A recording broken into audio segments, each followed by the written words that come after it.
What's happening, my friends? Welcome back. On this segment, we are going to go over Jamahal Hill versus Alex Pereira. That one should be going down upon Jamahal Hill's return from his injury, his Achilles tear. That's a crazy matchup. Let's get into it.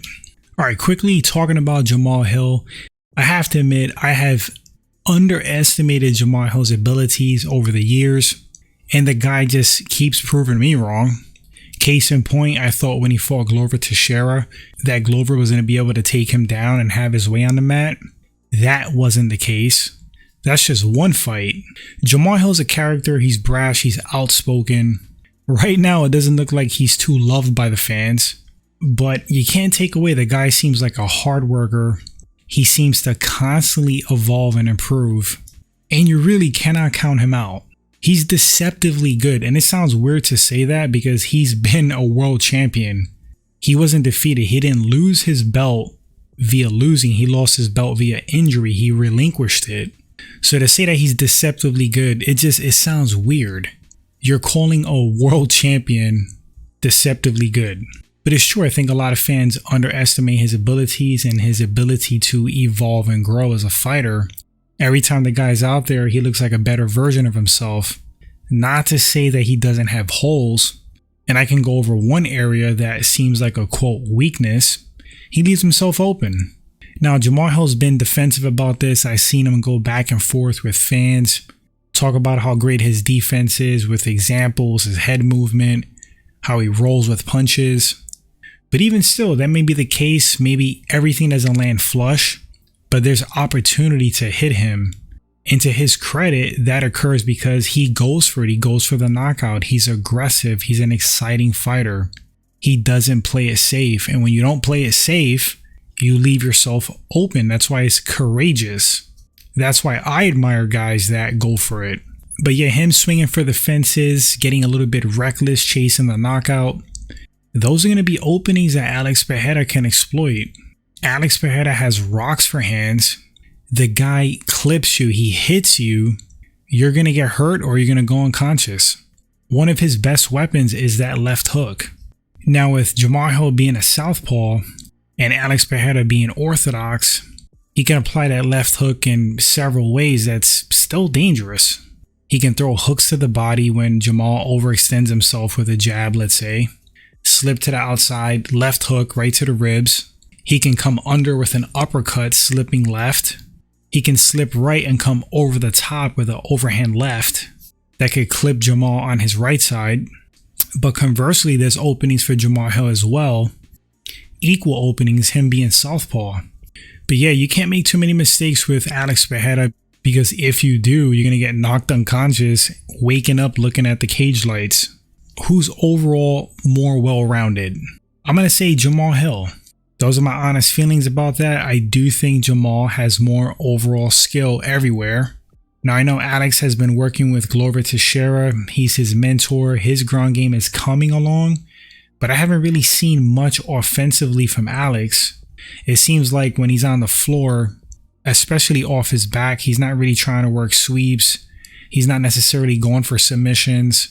He's just kind of like holding on and trying not to take too much damage until the fight is stood up. So I don't think his ground game is there yet by far. I think Jamahal Hill has a better ground game right now.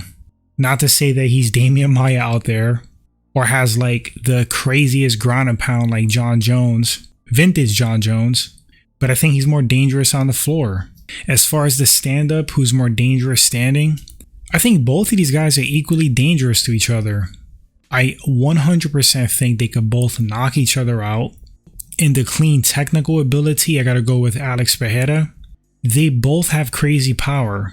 I can't really say which guy has way more power than the other. I think it's comparable. If I had to lean in one direction, maybe Alex. But if they hit each other semi-flush, either guy could go to sleep. It's just that they have different style standing. So Alex Pereira is more methodical. I wouldn't say he takes risks like that until he sees that you're hurt or there's a clear opening. We all know he's nasty with those low calf kicks. He just sneaks those in there. I think those are a factor against Jamal because Jamal's explosive. He covers a lot of distance. If you take out his wheels, you're going to take a lot of his striking ability away. So if I was Alex, I would definitely utilize those low calf kicks. But you got to be careful because a guy like Jamal, he definitely would eat a low calf kick to deliver a hard left straight. As a matter of fact, that's one of the counters to a low kick in striking. You can check it, you can get out of the way, or you can blitz forward and counter as a guy's throwing the low kick. But those Alex Pereira low calf kicks, they're sneaky, man. He just sneaks them in there. They're very quick. And he also like protects himself well as he throws them. But Jamal's rangy, he's long, and he knows how to blitz forward and cover distance and land hard shots. So that's something to look out for if these guys fight. Jamahal countering those low calf kicks by just basically eating it and blitzing forward. All it takes is one with that guy. We've seen Alex Pereira knocked out before. It could happen. Can Jamahal take Alex Pereira down if he wants to? Well, he stated that he's not going to worry about takedowns. He's going to beat him on the feet. This is from Jamal's mouth. I think that's a mistake. I know he wants to prove a point, but why limit yourself as a mixed martial artist? You should win by any means. That's what made guys like George St. Pierre great, John Jones. They attack your weakness and they go through many avenues and paths to defeat you because they have the ability to. They were well-rounded. Jamal wants to beat him in a stand-up. I think that's a mistake, fighting so linear, playing into Alex Pereira's game. But as crazy as mixed martial arts is, like MMA isn't kickboxing. You had guys with like limited stand-up in mixed martial arts be really successful because they had crazy power and they knew how to use a few good weapons. Case in point, a guy like Dan Henderson. And then the other aspects of mixed martial arts that changes the whole dynamic of striking when you got guys worried about a takedown.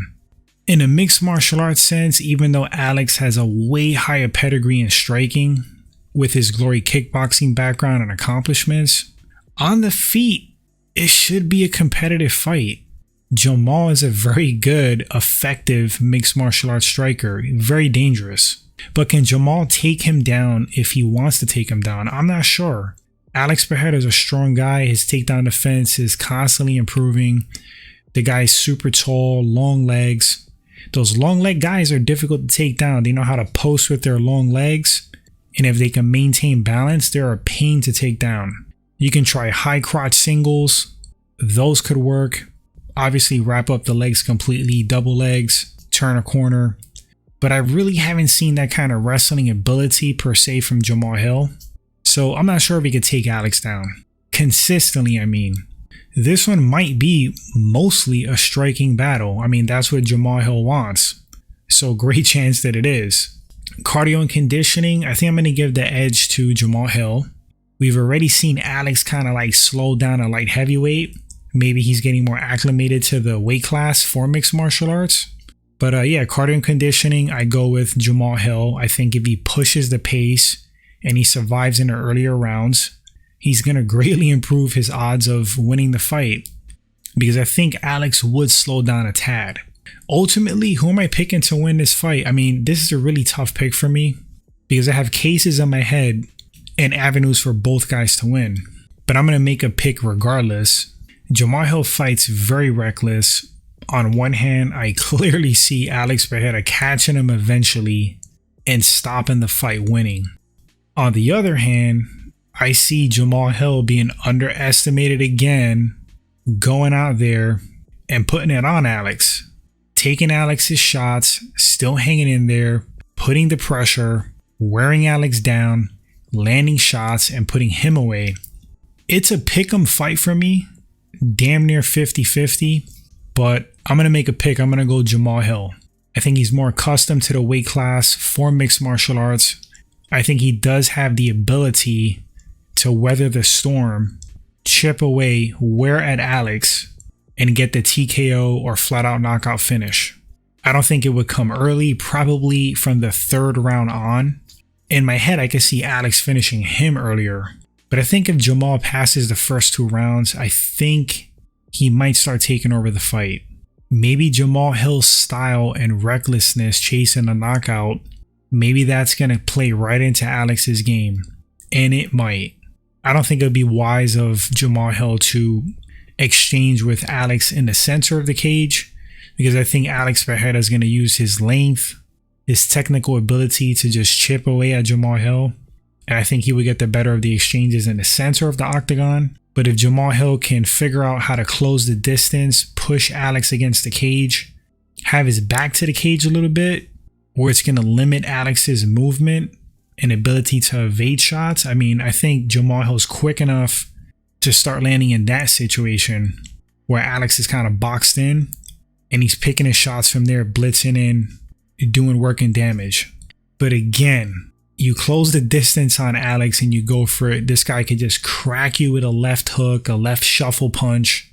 His right hand is just as dangerous. He's got dangerous knees. It's a crazy fight. It's super dangerous for both guys. But I'm going to stick with my pick. I'm going to go with Jamahal Hill, 55-45.